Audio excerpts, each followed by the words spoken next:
सबसे पहले बाबा साहब के सभी अनुयायियों को मेरा जय भीम और नमो बुद्धाय। दोस्तों, आज की मेरे वीडियो का टाइटल है कि कैसे गौतम बुद्ध बिना आत्मा के पुनर्जन्म के सिद्धांत को मानते थे।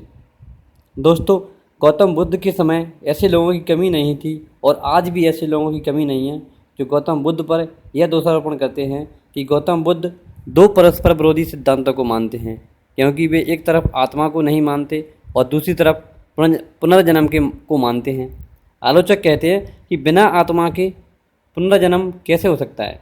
दोस्तों, इसके लिए गौतम बुद्ध कहते हैं इसमें कहीं कुछ भी विरोध नहीं है, बिना आत्मा के पुनर्जन्म हो सकता है। जैसे आम का बीज है तो आम के बीज से आम का पेड़ पैदा होता है, आम के पेड़ पर आम के फल लगते हैं, यह आम का पुनर्जन्म है, लेकिन यहाँ आत्मा कहीं भी नहीं है। इसी प्रकार मनुष्य में भी बिना आत्मा के पुनर्जन्म हो सकता है। एक मनुष्य का पुत्र उस मनुष्य का पुनर्जन्म कहलाता है।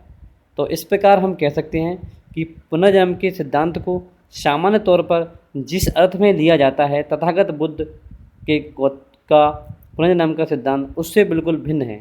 अतः हम ये कह सकते हैं कि यह सिद्धांत एक वैज्ञानिक सिद्धांत है।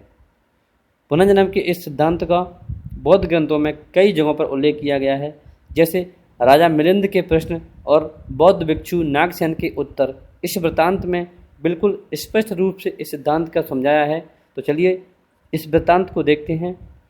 इस वृत्तांत में बैक्टीरिया नरेश राजा मिलिंद ने नागसेन से प्रश्न किया, क्या भगवान बुद्ध पुनर्जन्म को मानते थे? तो नागसेन का उत्तर था हाँ। राजा मिलिंद ने कहा, क्या इसमें परस्पर विरोध नहीं है कि तथागत बुद्ध आत्मा के अस्तित्व को स्वीकार नहीं करते और पुनर्जन्म को स्वीकार करते हैं? नागसेन बोले नहीं। राजा मिलिंद, क्या बिना आत्मा के पुनर्जन्म संभव है? नागसेन, हाँ ऐसा संभव है। राजा मिलिंद, क्या मुझे एक उदाहरण द्वारा समझा सकते हैं यह कैसे संभव है? नागसेन, यदि एक आदमी एक दीपक से दूसरा दीपक जलाए तो क्या यह कहा जाएगा कि एक संस्करण दूसरी जगह गया है? राजा मिलिंद, निश्चित रूप से नहीं। नागसेन बोले, इस प्रकार बिना आत्मा के आवागमन के पुनर्जन्म होता है, यानी इसी प्रकार बिना आत्मा के आने जाने के बिना ही पुनर्जन्म हो सकता है। राजा मिलिंद, मुझे एक और उदाहरण दे। नागसेन बोले, महाराज, क्या आपको कोई छंद कविता का चरण याद है जो आपने बचपन में अपने आचार्य से सीखा हो? राजा मिलिंद, हाँ मुझे याद है। नागसेन बोले, तो क्या वह छंद आपके आचार्य के मुंह में से निकलकर आपके मुंह में आया है? राजा मिलिंद, निश्चित रूप से नहीं। तो इसी प्रकार आत्मा के एक शरीर से दूसरे में जाए बिना पुनर्जन्म होता है। राजा मिलिंद, बहुत अच्छा।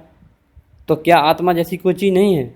नागसेन बोले, यथा दृष्टि से सोचा जाए तो आत्मा जैसी कोई वस्तु नहीं होती। राजा मिलिंद, बहुत अच्छा। तो दोस्तों, इस प्रकार राजा मिलिंद को भिक्षु नागसेन ने समझाया कि पुनर्जन्म क्या है।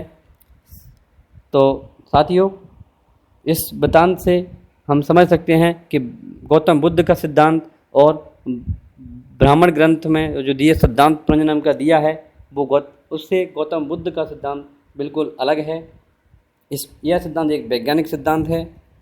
दोस्तों, जाहिर है आप समझ गए होंगे, मुझे पूरा विश्वास है इससे आपकी भ्रांति दूर हो गई होगी कि भगवान बुद्ध ने पुनर्जन्म को माना है, लेकिन बिना आत्मा के पुनर्जन्म को माना है। वीडियो देखने के लिए धन्यवाद। नमो बुद्धाय, जय भीम। अगर ये वीडियो आपको पसंद आए तो इस वीडियो को लाइक कमेंट करें और शेयर ज़रूर करें, ताकि ये जानकारी अधिक से अधिक लोगों के पास पहुंच सके। धन्यवाद।